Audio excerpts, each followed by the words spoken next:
राजा को वरुचि पर संदेह हो गया कि उसने रानी को भ्रष्ट किया है, इसलिए उसने तुरंत मंत्री सट्टाल को आजाद करने का हुक्म दिया। यह वही सट्टाल था जिसे राजा ने स्वयं उसके 100 पुत्रों के साथ काल कोठरी में डलवा दिया था। सट्टाल के सभी पुत्र वहां मर गए थे, पर सट्टाल बदले की आग में केवल जौ का आटा खाकर किसी तरह जीवित रहा। राजा ने उससे कहा, अब तुमने बहुत कष्ट भोग लिए हैं, आज से तुम फिर से मेरे मंत्री हो और अभी जाकर उस दुष्ट वरुचि को पकड़ लाओ। वह मेरा मंत्री था, लेकिन उसने रानी के साथ पाप किया है और उसका दंड केवल मृत्यु है। जाकर उसे मार डालो। सट्टाल ने विनम्रता से राजा से विदा ली और चल दिया। रास्ते में उसने सोचा, वरुचि बुद्धिमान है, उसे मारना उचित नहीं, बल्कि उसकी सहायता से इस अहंकारी राजा को मारने की योजना बनानी चाहिए। इसी अहंकारी राजा के कारण मेरे 100 पुत्र मारे गए। वह वरुचि से मिला और बोला, मेरे बुद्धिमान मित्र, राजा तुम्हें मारना चाहता है। उसने तुम्हें मारने का आदेश दिया है, लेकिन मैं तुम्हें नहीं मारना चाहता। तुम कहीं छिप जाओ और मैं किसी जानवर को मारकर उसका कलेजा राजा के पास ले जाऊंगा, ताकि उसे विश्वास हो जाए कि तुम मारे जा चुके हो। ये सुनकर वरुचि हंस पड़ा और बोला,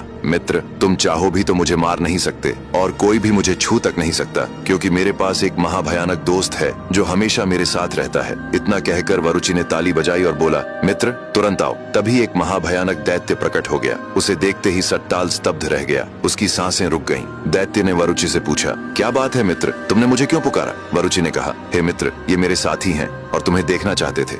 दैत्य के जाते ही सट्टाल वरुचि से हैरान होकर बोला, मित्र, ये दैत्य तुम्हें कैसे मिला? वरुचि ने कहा, अब ध्यान से सुनो, इसकी एक बहुत अद्भुत कहानी है। मैं राजा की सेना के साथ उत्तर में स्थित धर्मपुर राज्य पर आक्रमण करने गया था। वहाँ एक भयानक युद्ध हुआ और मेरी सेना विजयी रही। जब हम लौट रहे थे तो एक झरने के पास हमने पड़ाव डाला और रात वहीं बिताने का निश्चय किया। जब सभी सैनिक सो गए तब मैंने एक अद्भुत दृश्य देखा। एक सुंदर स्त्री झरने से बाहर निकली। उसके हाथ में एक छोटा सा संदूक था। वह संदूक किनारे आकर खोलती है। जैसे ही संदूक खुला, उसमें से एक दानव निकला जो जंजीरों से बंधा हुआ था। अब आगे की कहानी जानने के लिए देखिए अगला भाग।